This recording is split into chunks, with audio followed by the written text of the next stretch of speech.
Miguel nunca gritó cuando vio el cuerpo descuartizado en Iztapalapa, tampoco cuando fotografió los restos del ritual satánico en Xochimilco. En 5 años como fotógrafo forense, había documentado las escenas más horribles que puedan imaginar. Pero esa mañana en el Panteón Francés, cuando vio su apellido grabándose solo en el mármol, gritó como nunca había gritado en su vida. Y ese grito quedó grabado en su celular, junto con otras cosas que van a escuchar hoy. Soy Hernán, y esto es Sombras del Umbral. Si creen que los cementerios son solo lugares donde descansan los muertos, si piensan que las lápidas de mármol no pueden hacer nada más que quedarse ahí inmóviles, esta historia les va a demostrar que están muy equivocados. Miguel recibió la llamada un martes por la mañana. El Ministerio Público necesitaba documentar una anomalía en el Panteón Francés. Una tumba estaba filtrando líquido rojizo, según el reporte oficial. Agua con óxido, pensó, tubería rota, 1 hora de trabajo máximo. Se equivocó por décadas enteras, porque esa tumba llevaba sangrando desde antes de que Miguel naciera, y tenía una lista de víctimas que él estaba a punto de encabezar. Llegó con su compañero Rodríguez y su equipo de siempre: cámara, kit de muestras, medidor de pH, termómetro digital, todo lo necesario para documentar una simple filtración. Los estaba esperando don Aurelio, el velador del panteón, un hombre de 60 años que llevaba trabajando ahí desde los 80, con ojos cansados y manos que temblaban aunque el día fuera cálido. «Síganme, licenciados», les dijo con voz áspera, «pero les advierto, esto no es la primera vez que pasa». Y los otros que vinieron a investigar, se detuvo a la mitad de la frase, mirando hacia las tumbas más antiguas. Los otros ya no hablan del tema. La tumba estaba en la sección más elegante del panteón, donde el mármol francés original brillaba bajo el sol matutino. Era una sepultura familiar, imponente, con columnas corintias y un ángel de la guarda tallado con detalles que quitaban el aliento. La placa decía: Familia Beaumont, 1847-1889. Pero lo que hizo que Miguel sintiera un escalofrío instantáneo no era la belleza de la construcción, era el líquido rojo oscuro que se filtraba entre las juntas del mármol, formando pequeños arroyos que se dirigían hacia una alcantarilla cercana. Rodríguez se acercó con su típica sonrisa escéptica, esa que siempre tenía cuando se enfrentaba a casos paranormales, que terminaban siendo tuberías rotas o filtración de agua de lluvia. «A ver, don Aurelio», dijo mientras preparaba su kit de muestras, «esto ha de ser óxido de alguna tubería, o tal vez algún animal murió ahí abajo y...». No terminó la frase, porque en ese momento, mientras tenía el frasco de muestra a centímetros de la filtración, el líquido comenzó a brotar con más fuerza, como si hubiera escuchado su incredulidad y quisiera corregirla personalmente. Miguel me contó que en ese instante olió algo que lo hizo retroceder inmediatamente. Hierro fresco, sangre recién derramada, pero había algo más, algo que le revolvió el estómago. Olía a miedo, a terror puro concentrado. Don Aurelio los llevó a su oficina, una pequeña construcción entre los cipreses más viejos del panteón. Ahí les mostró algo que las autoridades habían mantenido en secreto durante más de 30 años. Un expediente amarillento que documentaba la historia real de la tumba Beaumont. No era la primera vez que sangraba, ni la segunda, ni la tercera. Desde 1987, cada octubre, después de las primeras lluvias fuertes de la temporada, la tumba de mármol francés comenzaba a derramar ese líquido rojizo, y cada vez que alguien venía a investigar, desaparecía. No físicamente, eso habría sido más fácil de explicar. Desaparecían mentalmente. El primer caso fue Mario Santillán, reportero del Universal, en 1987. Lo encontraron 3 días después vagando por el Zócalo, sin memoria de los últimos 5 días y repitiendo obsesivamente: «Las piedras tienen sed, las piedras tienen sed». En 1995 fue la doctora Patricia Ruiz, antropóloga forense de la UNAM. Una mujer brillante, con doctorado en culturas prehispánicas y especialización en rituales mortuorios. Después de visitar la tumba, abandonó su carrera, quemó todos sus libros y se mudó a un pueblo en Oaxaca donde no había cementerios. Cuando alguien intentaba preguntarle sobre su investigación, solo decía: «Hay familias que no mueren, solo esperan. Pero el caso que más inquietó a don Aurelio fue el del 2003. Rafael Montoya, también fotógrafo forense, también especialista en escenas del crimen. Así como Miguel. Rafael llegó con la misma confianza profesional, el mismo equipo técnico, la misma certeza de que todo tenía una explicación lógica. Lo encontraron 5 días después en el Metro Doctores, sentado en una banca, inmóvil, con los ojos abiertos pero sin ver nada. En su cámara había más de 300 fotografías del interior de la tumba Beaumont. Fotografías que él no recordaba haber tomado. Fotografías que mostraban cosas que no deberían existir. Figuras moviéndose dentro del mármol sólido, sombras que no correspondían a nada que estuviera frente a la cámara, y en varias de ellas, símbolos apareciendo y desapareciendo en las paredes interiores. Pero lo más aterrador era lo que todas las fotografías tenían en común. En algún lugar del marco, siempre aparecía grabado el nombre Rafael Montoya con la fecha 2003. Como si la tumba hubiera sabido desde el principio quién iba a venir a investigarla. Rafael pasó 2 años en tratamiento psiquiátrico. Cuando finalmente recuperó la capacidad de hablar coherentemente, solo deseó una cosa. No era una tumba, era una puerta, y algo del otro lado quería entrar. Don Aurelio terminó de contar la historia de Rafael y miró hacia la ventana de su oficina. Su rostro se puso pálido. «Licenciados», dijo con voz temblorosa, «voltéense despacio». Miguel siguió su mirada y vio algo que le hizo olvidarse de respirar por varios segundos. El ángel de mármol ya no era una estatua inmóvil. Sus ojos tallados estaban derramando lágrimas de sangre. 2 líneas rojas perfectamente bajaban por sus mejillas de piedra y caían directamente sobre la tumba, donde se unían con el líquido que seguía brotando de las juntas. Pero eso no era lo peor. Lo peor era que el ángel había movido la cabeza. Ya no miraba al cielo como corresponde a una figura celestial. Miraba directamente hacia la ventana de la oficina. Miraba directamente a Miguel. Rodríguez murmuró algo sobre ilusiones ópticas y cambio de perspectiva, pero su voz sonaba menos convincente que antes. Miguel levantó su cámara instintivamente y comenzó a fotografiar.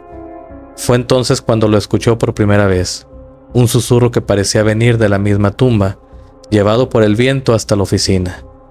No eran palabras en español. Sonaba como un francés antiguo, pero pronunciado con una voz que tenía demasiadas voces dentro, como si varias personas hablaran al mismo tiempo usando la misma garganta. ¿Escuchan eso?, preguntó Miguel. Don Aurelio asintió con gravedad. Siempre pasa lo mismo. Primero sangra, después llora y después habla. Miguel era metódico por naturaleza. Cuando no podía explicar algo con ciencia forense, recurría a la investigación histórica. Esa misma tarde fue al Archivo General de la Nación, decidido a encontrar la verdad sobre la familia Beaumont. Lo que descubrió fue mucho peor de lo que esperaba. Henry Beaumont no era el comerciante próspero que aparecía en los registros oficiales.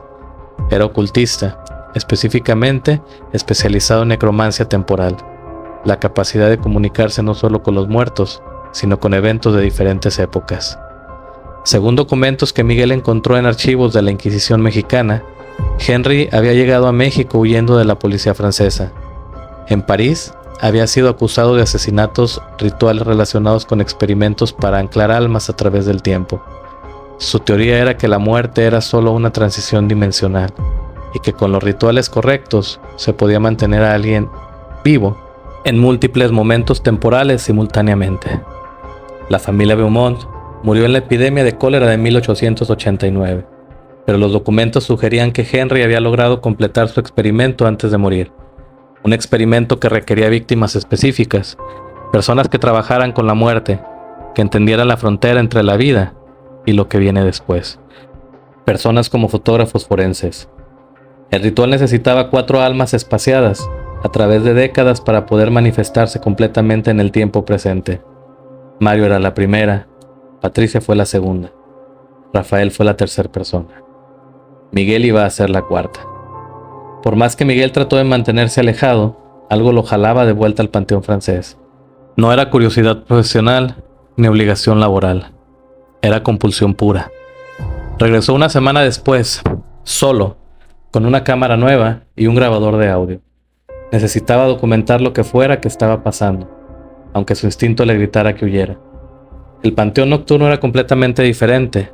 Las sombras parecían moverse independientemente de cualquier fuente de luz, y había un sonido constante de susurros que venían de todas direcciones. La tumba de Beaumont ya no solo sangraba. Ahora el mármol mismo parecía latir, como si fuera tejido vivo en lugar de piedra. Cuando Miguel se acercó con su cámara, el ángel giró la cabeza completamente hacia él. Esta vez no había duda. La estatua se estaba moviendo. Y habló. No con la voz susurrante de antes, sino con una voz clara, masculina, con acento francés. Enfin, vous êtes venu. Nous vous attendions depuis si longtemps, Monsieur Miguel. Finalmente has venido. Te hemos estado esperando tanto tiempo, señor Miguel. Miguel comenzó a retroceder, pero sus pies se movían como si caminara a través de miel espesa. El aire mismo parecía haberse vuelto viscoso, dificultándole cada movimiento. La tumba comenzó a abrirse. No se levantó la tapa, sino que el mármol sólido se separó como si fuera líquido, revelando un interior que no debería haber existido. No era una cámara mortuoria, sino un espacio vasto, como una catedral subterránea llena de velas negras y símbolos grabados en las paredes. Y ahí estaban, Mario Santillán, con el mismo traje que llevaba en 1987, pero cubierto de tierra húmeda. Patricia Ruiz, con su bata de laboratorio manchada de sangre seca. Rafael Montoya, con su cámara colgando del cuello y los ojos completamente blancos. Todos lo miraban, todos sonreían, y en el centro, una figura alta de traje victoriano, con barba perfectamente cuidada y ojos que brillaban con una luz que no era de este mundo. Henry Beaumont. Maintenant nous sommes complets, dis-je. Dijo con satisfacción. 4 âmes pourront créer notre famille dans votre temps. Ahora estamos completos. 4 almas para anclar nuestra familia en su tiempo. Miguel entendió finalmente lo que había estado pasando. Los Beaumont no estaban muertos. Habían estado esperando, atrapados entre dimensiones, necesitando víctimas específicas para completar su ritual y manifestarse completamente en el presente. Y ahora que tenían las 4 almas necesarias, podían hacer algo mucho peor que perseguir investigadores ocasionales. Podían elegir libremente a cualquier persona en la ciudad. Miguel no recuerda cómo salió de ahí. Su siguiente recuerdo consciente es despertar en el Hospital General 3 días después, con su esposa llorando a su lado, y Rodríguez explicándole a los doctores que lo había encontrado inconsciente junto a la tumba. Los análisis médicos salieron normales, deshidratación, shock nervioso, nada más. Pero había evidencia física que nadie podía explicar. Tenía tierra bajo las uñas que no correspondía a ningún tipo de suelo de la Ciudad de México. Era tierra francesa del siglo XIX, con componentes químicos que ya no existen en la naturaleza moderna. Y en su cámara había una fotografía que él no recordaba haber tomado. Una imagen en sepia, como de época, que mostraba a la familia Beaumont, completa. Henry, su esposa Mary, sus 3 hijos pequeños y 4 figuras más en el fondo que Miguel reconoció inmediatamente. Mario, Patricia, Rafael y él mismo. Todos vestidos con ropas de finales del siglo XIX. Todos sonriendo, todos parados alrededor de algo que parecía ser un altar cubierto de símbolos que dolían a la vista. Al reverso, con letras manuscritas elegantes decía: Famille Beaumont et ses gardiens éternels, 1889/2019. Le rituel est accompli. Familia Beaumont y sus guardianes eternos, 1889-2019. El ritual está cumplido. Miguel me contactó 2 meses después de su experiencia, no solo para contarme su historia, sino porque necesitaba ayuda con algo que lo estaba volviendo loco. Desde que salió del hospital, las cosas en la Ciudad de México habían comenzado a cambiar. No eran cambios obvios, eran alteraciones sutiles que solo alguien que trabajaba con la muerte podría notar. Los reportes forenses comenzaron a incluir casos imposibles, cuerpos que aparecían con heridas de armas que no existían desde el siglo XIX, víctimas de asesinato que llevaban muertos según la autopsia desde antes de que nacieran. Y en cada escena, sin excepción, había rastros de tierra francesa antigua. Los Beaumont habían logrado algo, no solo manifestarse en el presente, sino alterar la realidad misma.